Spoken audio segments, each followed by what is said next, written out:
Allah a tafa annabi Muhammadu manya sahabansa yan gaske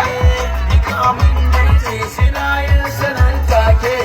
babu laifi in na sanya ce